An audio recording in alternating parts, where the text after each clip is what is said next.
মিরাজ নতুন ভূমিকায় আপনাকে এখানে পাওয়া গেল। এর আগেও আপনি ওই সাইডে বসেছেন, অনেকবার পারফর্ম করে এসেছেন, আপনি বিভিন্ন অধিনায়কের আন্ডারে খেলেছেন।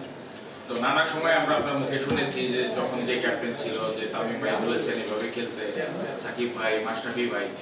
এখন হচ্ছে যে ইয়াংদের আপনি বলবেন আর কি এই ভূমিকার বদলটা মানে কিভাবে করবেন বা এটা কতটা এনজয় করবেন? আপনি যেটা বললেন যে হ্যাঁ, আমি বাংলাদেশ টিমে আমার যখন ডেবু হয়েছিল তখন মাশরাফির আন্ডারে আমার ডেবু হয়েছিল এবং আলহামদুলিল্লাহ আমি অনেক ক্যাপ্টেনকে পেয়েছি।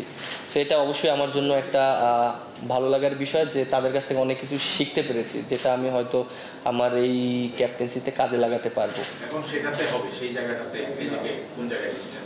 দেখেন, এখন তো আমাদের অবশ্যই রেসপন্সিবিলিটি নেওয়ার সময় এসেছে এবং দেখেন আমরা যথেষ্ট ইন্টারন্যাশনাল ক্রিকেট খেলেছি, প্রায় 8-9 বছর ধরে খেলেছি। সো যারা জুনিয়র আছে তাদেরকে অবশ্যই পারফর্ম করতে হবে, কিভাবে সেই সাজেস্টগুলো করব, যেটা আমরা যখন প্রথমে ঢুকেছিলাম বড় ভাইরা আমাদেরকে যেভাবে হেল্প করেছে। সো চেষ্টা করব যে ওইভাবেই যেন হেল্পটা করার জন্য, একটা ড্রেসিং রুমটাকে ওইভাবে রাখার জন্য যেন যেই ড্রেসিং রুমে থাকে না কেন সে যেন ফিল করে যে না, আমি একা নয়, আমার সাথে সবাই আছে। মিরাজ, কংগ্রেচুলেশন। গত বছরের শেষ ভাগে শান্ত অসুস্থ থাকা বা ইনজুরিতে থাকা আপনি ভারপ্রাপ্ত ক্যাপ্টেন হিসেবে 4টা ম্যাচে ক্যাপ্টেন্সি করেছিলেন। যদিও ফল ভালো হয়নি, বাট এক্সপেরিয়েন্সটা নিশ্চয়ই গ্যাদার হয়েছে যে লিড করা যায় কিভাবে, সেটা নিশ্চয়ই এখন এই লং টার্মে আপনি 1 বছর পেয়েছেন, সেটাতে কাজে লাগতে পারে। পাশাপাশি সেকেন্ড কোয়েশ্চেন, আসলে ক্যাপ্টেন্সির চাপ কিন্তু আপনার ব্যাটিংয়ে প্রভাব পড়েনি, সেই 4 ম্যাচে দল ফল পায়নি, কিন্তু আপনি কিন্তু 3টা ফিফটি হারিয়েছিলেন। সো অল টুগেদার আসলে মিরাজের ক্যাপ্টেন্সির চাপটা কতটুকু থাকবে, ব্যাটার মিরাজকে কি সেটাকে কতটুকু আসলে চাপ মুক্ত থাকবে না, প্ল্যানিংটা কি আসলে শ্রীলঙ্কা সিরিজে? আপনি যেটা বললেন যে হ্যাঁ, আমার ক্যাপ্টেন্সি ডেবু হয়েছে একটা সিচুয়েশনের ভিতর থেকে। শান্ত তখন ক্যাপ্টেন ছিল, ওই ইনজুরি হয়ে গিয়েছিল বলে আমি হয়তো ওয়েস্ট ইন্ডিজ সিরিজটা আমাকে দেওয়া হয়েছিল, আমি তখন ভাইস ক্যাপ্টেন হয়তো ছিলাম, এর জন্য করেছিলাম। আর ওই রকম সিচুয়েশনে ক্যাপ্টেন্সি করা একটু ডিফিকাল্ট, কারণ হঠাৎ করে ক্যাপ্টেন্সি করেছি। সো আমি হয়তো সেটআপটা সম্পূর্ণ শান্তরই ছিল, কিভাবে কি প্ল্যানিং করবে না করবে, আমাকে জাস্ট মাঠ চালাতে হয়েছে বা ওই সময়টা ইউজ করা হয়েছে। সো হ্যাঁ, অবশ্যই ওই 4টা ম্যাচে অবশ্যই আমার অনেক এক্সপিরিয়েন্স হয়েছে এবং আশা করি একটা জিনিস দেখেন, লং টাইমের জন্য পেলে একটু ভালো হয়, টিমকে বুস্ট আপ করা যায়, কিভাবে করলে ভালো হবে। সো যেহেতু 1 বছরের জন্য পেয়েছি, আমি চেষ্টা করব যে টিমটাকে সুন্দর একটা জায়গায় দাঁড় করানোর জন্য। আপনি এমন এক সময় বাংলাদেশ ওয়ানডে ক্যাপ্টেন ছিলেন যখন বাংলাদেশ দল খুব খারাপ ক্রিকেট খেলছে ওয়ানডে, যে সময় বাংলাদেশ দল বড় হচ্ছিল, এই সময় সবচেয়ে ভালো ডেলিভারি দেবে কিন্তু সবচেয়ে বাজে ডেলিভারি দিচ্ছে। এই জায়গায় যে দলটাকে বের করে আমাদের কীভাবে, আর এমন সময় আরেকটা বিষয় হলো ক্যাপ্টেন বললেন আপনি, যে সময় নাজমুল হোসেন শান্ত কিন্তু প্রেস কনফারেন্স করছিল, তিনি জানতেন যে তিনি ক্যাপ্টেন আছেন, সেই প্রেক্ষাপট থেকে এই পরিবর্তনটা কেমন মনে হলো? আর আপনি এই যে ক্যাপ্টেন হলেন, দলটা কি আপনাকে জিজ্ঞেস করে করছে না শান্ত আগে করে ফেলেছেন? না, আপনি যেটা বললেন যে এখন তো যেহেতু টেস্ট ম্যাচের ও ক্যাপ্টেন্সি করছে, ওর সাথে ওইভাবে ডিসকাস করেছে, ওডিআই তো এখনও কোনো ডিসকাস করেনি। সো যারা আছে ওডিআই তো মাত্র ক্যাপ্টেন ঘোষণা করলে এরপরে টিম দিবে, হয়তো ডিসকাস করবে, সিলেক্টর আছে, তারপর টিম ম্যানেজমেন্ট আছে, সবাই যারা আছে ডিসকাস করেই সব কিছু একটা ডিসিশন সবাই নিবে। আর একটা জিনিস কি বললেন? এটা বললাম যে শান্ত যখন প্রেস কনফারেন্স করে তখন সে জানতো যে সে ওয়ানডে ক্যাপ্টেন ও সেই আছে। তো এই সময় থেকে শান্ত হঠাৎ করে মানে এই যে সুইফট হলো, চেঞ্জ হলো। একটা জিনিস কি, ও তো লাস্ট অনেক দিন ধরে ক্যাপ্টেন ছিল এবং একটা জিনিস কি যে যখন ওডিআই এবং টি20 ছিল, ও তো একটা নির্দিষ্ট ম্যাচ পর্যন্ত ছিল এবং ওটা শেষ হয়ে গিয়েছিল, বাট ওকে তারপর হয়তো কন্টিনিউ মনে করেন 2-1টা সিরিজ করার জন্য করেছে, বাট ওর সাথে হয়তো ডিসকাস করেছে বা কি করেছে, হয়তো টেস্ট টিম নিয়ে ডিসকাস করেছে, ওডিআই করেছে কিনা আমি ওই রকমভাবে করতে পারবো না। বাট আমাকে যেটা আমি কালকে হয়তো আমাকে বলেছে, আমাদের ফাইন স্যার যখন ছিলেন এখানে আমাকে ডেকে নিয়ে বলেছিলেন যে তোমাকে এরকম আমরা চিন্তা করছি, দায়িত্ব দিব, কারণ আমাদের খুব তাড়াতাড়ি এই ডিসিশনগুলো নিব, কারণ আমাদের যেহেতু ওডিআই টিমটা আমরা সেট করতে হবে, আমাদের সামনে খেলা আছে, বেশি দূরে নেই সময়টা, সো আমরা ওইভাবে প্ল্যানিং করছি। তখন তিনি আমাকে জানিয়েছেন জিনিসগুলো, প্ল্যানিংগুলো। মিরাজ ভাই, অভিনন্দন। একটু আগে বলছিলেন লং টাইমের জন্য ক্যাপ্টেন্সি পেলে ভালো হয়, আবার এখন এইমাত্র বললেন যে একটা ওডিআই টিম সেট করার ব্যাপার। তো 2027 সালের বিশ্বকাপ পর্যন্ত যদি আপনার ক্যাপ্টেন্সিটা এনশিওর হতো আরো ভালো হতো কিনা? যেমন লিটন দাস কিন্তু 2026 টি20 বিশ্বকাপ পর্যন্ত তার ক্যাপ্টেন্সিটা কনফার্ম। তো আপনি 27 সাল পর্যন্ত পেলে আর কি মাইন্ডসেটটা বা ভিশনটা আরেকটু ক্লিয়ার হতো কিনা, আপনি কি মনে করেন?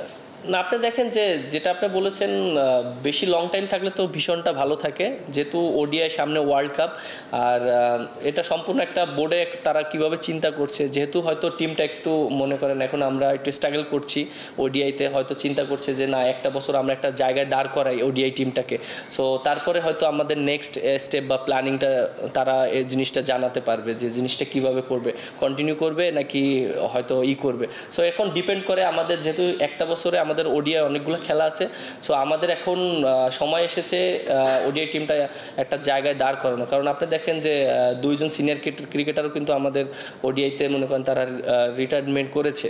সো আমার কাছে মনে হয় যে যারা অপরচুনিটি পাবে তাদেরও এই জিনিসগুলো, কারা অপরচুনিটি পাবে, কিভাবে সেট করতে হবে, এক বছরের ভিতরে আমার কাছে মনে হয় যে সব কিছু সেট করা যাবে। তো যদি টপ অর্ডার ভালো করে তাহলে মিরাজের ব্যাটিং করা লাগে, আপনি কি চাইবেন যে টপ অর্ডার আপনার ব্যাটিং না করলে মানে টপ অর্ডার, নাকি আপনি টপ অর্ডার মানে আরেকটু উন্নতি করতে চান? আপনি দেখেন একটা টিমে যদি টপ অর্ডাররা ভালো করে তাহলে তো মিডল অর্ডার, লেট অর্ডারের জন্য অনেক ইজি কাজটা হয়ে যায়।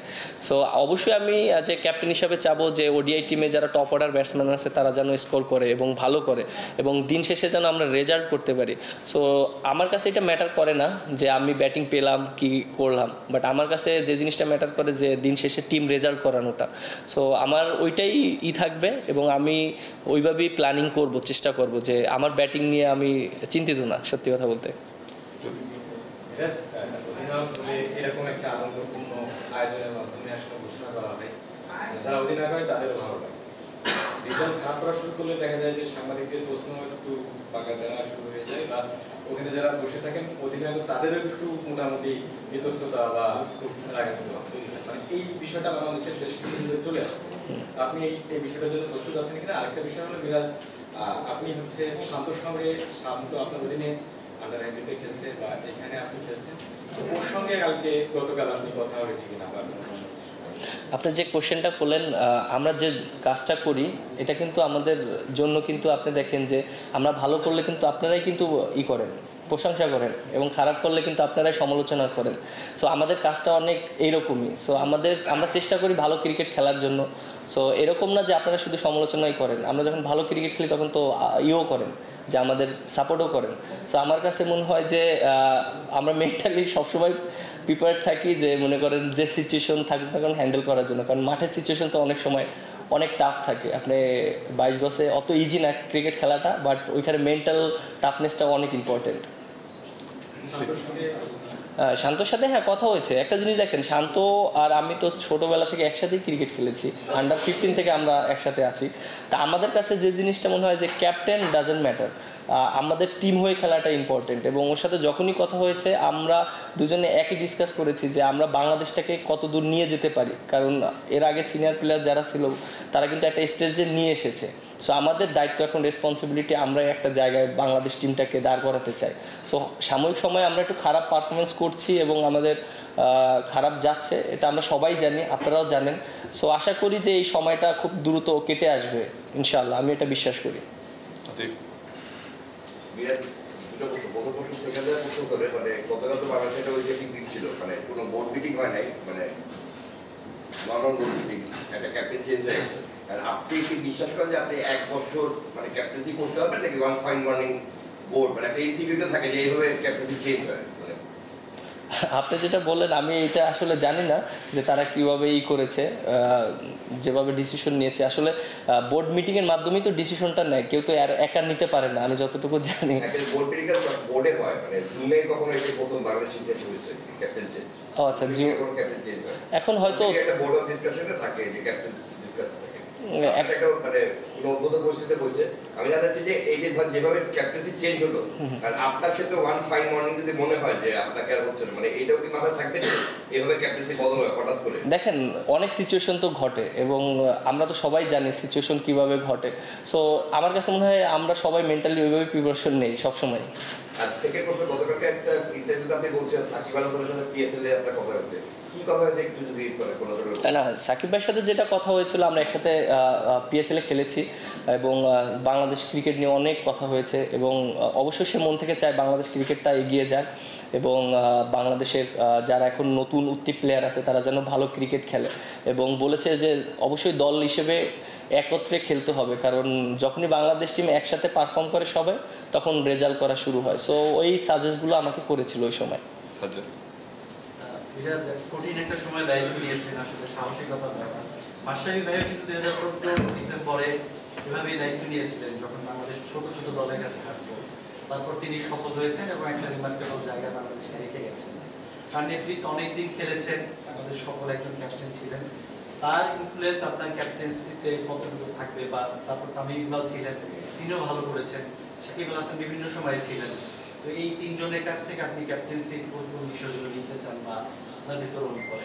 দেখেন, আপনি যেটা বললেন, অবশ্যই আমি প্রথমেই এই কথাটা বলেছিলাম যে আমি তাদের কাছ থেকে অনেক কিছু শিখেছি যেটা আমার ক্রিকেট ক্যারিয়ারে অনেক কাজে লাগবে এবং বিশেষ করে তারা কিভাবে ক্যাপ্টেন্সি করেছে, আমি তো নিজেই খেলেছি তাদের আন্ডারে। সো এই জিনিসগুলো আমার ভবিষ্যতে কাজে লাগবে এবং এইখানে আমি আশা করি ওডিআইতে যে ক্যাপ্টেন্সি করছে এখানে কাজে লাগবে এবং তারা যেভাবে ডিসিশন নিত, স্ট্রংলি ডিসিশন নিত, সেই জিনিসগুলো ফলো করেছি যে কিভাবে নিত। অনেক সময় টাফ সিচুয়েশনে স্ট্রংলি ডিসিশন নিতে হয় নিজের। সো এই ডিসিশনগুলো খুবই ইম্পর্টেন্ট। অনেক সময় পরে আসবে আপনার, অনেক সময় পরে আসবে না।